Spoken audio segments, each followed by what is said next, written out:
Hi there. So this week's midweek mobility is slightly different. We're going to be talking a little bit more about actual stability. Sounds like it's completely the opposite. It's not really. You have to have some stability in the body to be able to create mobility in other parts of the body. So we need to be able to have anchor points and areas that we know are under control, so that the rest of the body can mobilize around those points and we create true flexibility rather than just hanging out in our joints. So one of the things that's come up a lot recently is shoulder stability, shoulder control, and how to get that without causing issues in the neck or the wrists or tightness. So come onto your mat and I'm going to just talk you through a couple of things that I think might be useful for you. So one of the things that I see quite a bit is people worried about their wrists and not able to stay in 4-point position. This is really related to a 4-point position.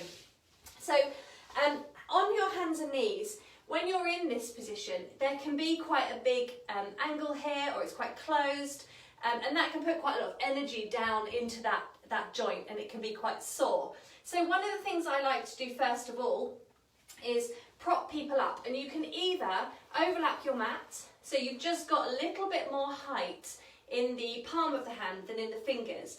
And the nice thing about that is it's very simple, basic correction or modification is that it just opens up this angle. So if your wrists are tight or not used to weight bearing, this is a good starting point for you. So overlapping your mat and just raising your wrists up. The other thing sometimes people do is put one hand on a cushion, and it has the same effect. You see, it just opens this angle. The other thing I see people doing, I personally don't do this, but I've recommended it for people in the past and it's worked, is to come up onto your knuckles. So this has to, you have to have fairly stable joints, but this is an option. Takes you out of your wrists if you want to continue with your 4-point kneeling work, but this is just causing you too much wrist pain. Then coming up onto your knuckles will just open out your wrists and just help you to alleviate a little bit of the tension in the wrists. Be mindful that this changes your position slightly, so you're higher. You can see how you're higher in your back than you would be normally. So if you were doing things like a single leg lift, for example, you'd expect that lift to be lower. When you're down here, a little bit lower down, your leg will go higher before it creates problems for your back. So if you're up on your knuckles, your range is going to be very slightly smaller. Okay, so it's just something to bear in mind.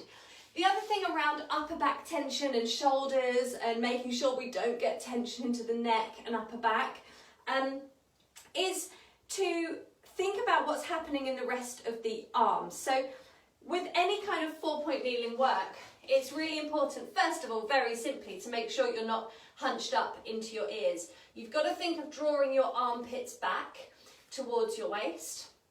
And then you've got to think of pressing the ground away, feeling like there's hot lava and you're just drawing your chest away from that lava, and even lifting up through the throat. And then I like to think of very slightly softening these elbows, because when people lock out through their elbows, you dump a whole lot of energy and weight down into your wrists.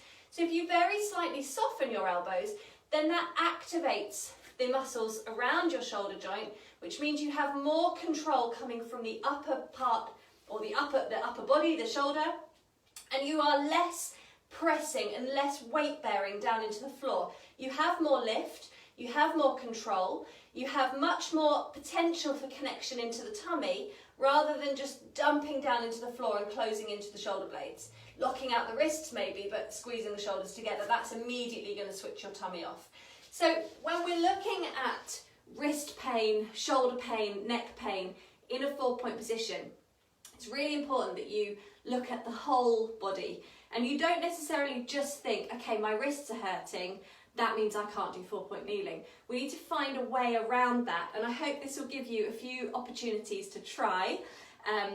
Opening the wrist joints, softening the elbows, getting a bit more strength and activation through the shoulder, making sure you've got this length and opening through the chest so that you are pressing the ground away and not dumping all the energy into the floor, but instead feeling that energy rise up into the tummy, rib cage pulling away, shoulders pulling back, and getting a really good support network through your core to stop you putting too much effort or energy down into your wrists. So I hope that was helpful. Any questions, let me know, and I will see you next week.